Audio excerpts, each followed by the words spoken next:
లోకేష్ గారు చెప్పినట్టు నేను ఒక రాజకీయాల్లో కూడా చాలా ఒక రెవల్యూషన్గా చేయాలని నా కోరిక.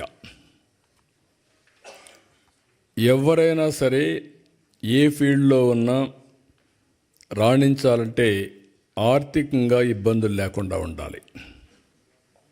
అందుకే నేను ఆలోచించింది, రాజకీయాల ద్వారా డబ్బులు సంపాదిస్తే ఎప్పటికీ గౌరవం రాదు. కాబట్టి ఫ్యామిలీ ఎప్పుడు రాజకీయం పైన ఆధారపడకూడదని నేను వ్యాపారాలు చేయాలని బిగినింగ్లో నిర్ణయించి 1-2 ఫెయిల్ అయినా ఫైనల్గా హెరిటేజ్ పెట్టాం. ఈరోజు కుటుంబం గౌరవంగా బతికే పరిస్థితి వచ్చిందంటే అది ఆ రోజు ప్రారంభించిన హెరిటేజ్ అని చెప్పి కూడా మీకు తెలియజేస్తున్నా. ఎప్పుడు నేను రాజకీయం చేసేవాడిని, మా మిస్సెస్ ఆ కంపెనీ చూసుకునేది. ఇప్పుడు లోకేష్ గారు కూడా రాజకీయాల్లోకి వస్తే బ్రహ్మణి గారు పని చేసుకుంటున్నారు. కుటుంబానికి ఎలాంటి ఇబ్బందులు, ఇది అందరికీ రావాలనేది నా కోరిక. దాన్ని ఎప్పటికప్పుడు ప్రమోట్ చేసిన ఒకసారి ఆలోచించారు, కానీ అది కుదరలేదు. రాజకీయ పార్టీ కూడా ఒక కంపెనీ పెట్టి వచ్చే డబ్బులు రాజకీయాలకు ఖర్చు పెట్టాలని, అది వీలుగాల, అది లాస్ ఒప్పుకోలేదు, అందువల్ల చేయలేకపోయాను. ఇప్పుడు నేను మిమ్మల్ని కోరేది ఏంటంటే, నేను 1 ఫ్యామిలీ 1 ఆంటర్ప్రెన్యూర్ అని పెట్టుకున్నాను. నేను ఇక్కడుండే మీరందరూ కూడా ఉద్యోగాలు చేస్తూ ఓసారి టకామని ఉద్యోగం మానేసి ఆంటర్ప్రెన్యూర్ చేస్తే అది కానీ గిట్టుబాటు కాకపోతే మొత్తం దెబ్బతింటామని భయం కూడా ఉంటుంది. గ్రాడ్యువల్గా మీరు ఆలోచించుకోవాల్సింది, సంపద సృష్టించడం కష్టం కాదు, కేర్ఫుల్గా పనిచేస్తే ఏదైనా సాధ్యం.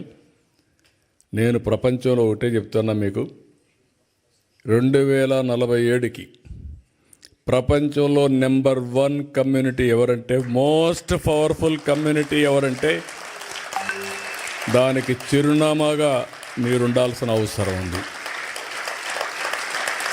అదే నా ఆలోచన, అదే నా విజన్, అదే నా సంకల్పం. నా సంకల్పం మనందరి సంకల్పం కావాలని, దానికి ఆమోదం చెప్పాల్సిందిగా మరొక్కసారి మీ అందరినీ కోరుకుంటున్నాను.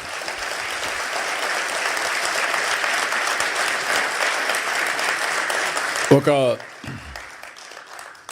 వ్యవసాయం చేసే కుటుంబం నుంచి వచ్చాం. ఏమీ లేకుండా కూలి చేసుకునే కుటుంబాల నుంచి వచ్చాం. ఈరోజు ప్రపంచం ఎక్కడ పోయినా అక్కడ రాణించే పరిస్థితికి వచ్చాం. ఈ స్థాయి నుంచి ఇంకొక స్థాయికి పోవడం పెద్ద కష్టం కాదు, ఇది మీరు దృష్టిలో పెట్టుకోండి. అదే సమయంలో నేను దీని నెట్వర్కింగ్ కూడా, ఐఎమ్ వెరీ హ్యాపీ. ఇప్పుడు కొన్ని ఎగ్జాంపుల్స్ కూడా మన వాళ్ళు చెప్పారు. నేను ఆ రోజు చూశాను, మీ బలం చూశాను. ఉక్రెయిన్ వార్ డిక్లేర్ చేశారు.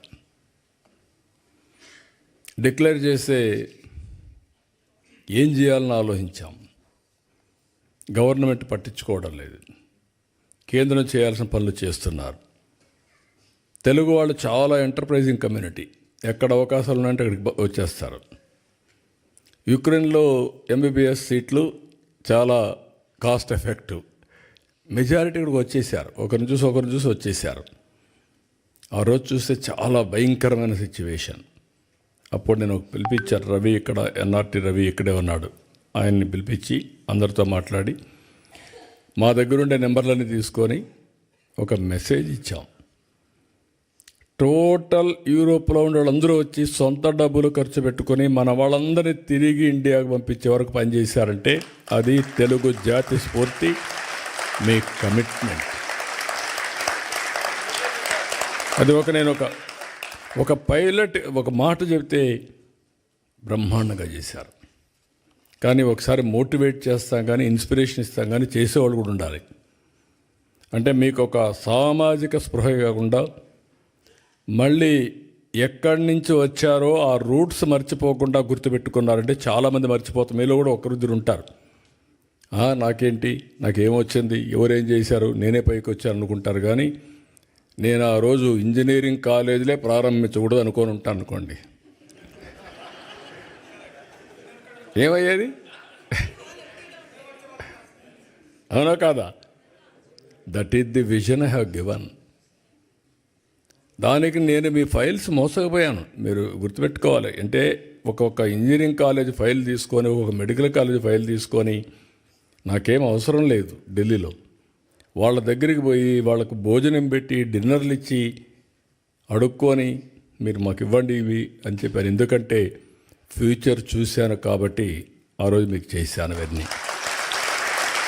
రెండోది, మీరు చూస్తే ముఖ్యమంత్రులు అంటే పెత్తందారులుగా ఉంటాం. నేను బిల్ గేట్స్ని కలవాలా.